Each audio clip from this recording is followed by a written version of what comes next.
Seeing a man do things only shows you what he has done. Hearing him speak shows you what he might do.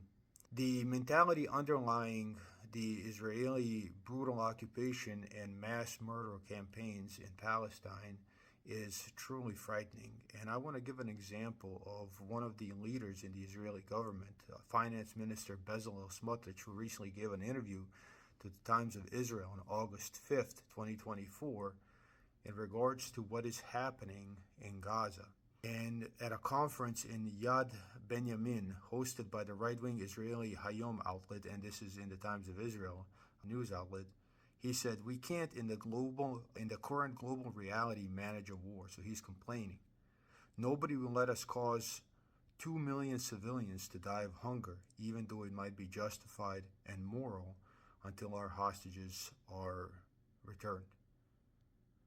So he is basically saying, it is difficult to manage our war because the international community will not let us starve 2 million civilians as a weapon of war until we get what we want. He is complaining about that.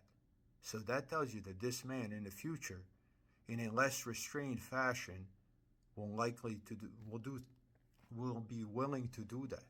And this is the reality the Palestinians are faced with every day.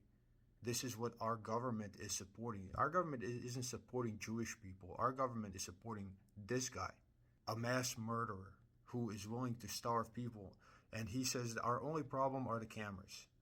We did not count on the widespread availability of cameras when we came up with this plan, and we did not plan on the world seeing what we were doing, and that's why we can't do it. That's what he's saying. And people really need to realize what kind of people our government is supporting. It's not, they're generalizing it in their racist tendencies, like they always do. They generalize everything. So they generalized support for Jewish people is support for this guy. And it's, come on, there's plenty of Jewish people that don't think this way. And those that do, I don't care if you're Jewish or not, you're sick, bro. You know? Talking about starvation as a weapon of war, if you support this guy. That's, the world came together and they literally wrote a document that said never again, Geneva Conventions, right? It's like ridiculous. Like you're complaining that you cannot get away with starvation. All American support should be withdrawn from the nation of Israel until they change their government and make sure it doesn't include people like this. And then they change their policies, which are implementing what this guy is trying to accomplish. He's just inconvenienced by cameras at his attempt to starve 2 million people to death.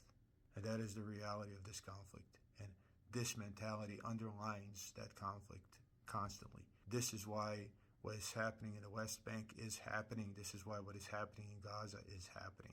And this is why the Nakba, the great disaster, happened. It was this mentality that they viewed them as subhuman, and they will do anything that is necessary to get rid of them, even though the Palestinians were on their land first. And that is the reality of what is happening in Gaza and Palestine.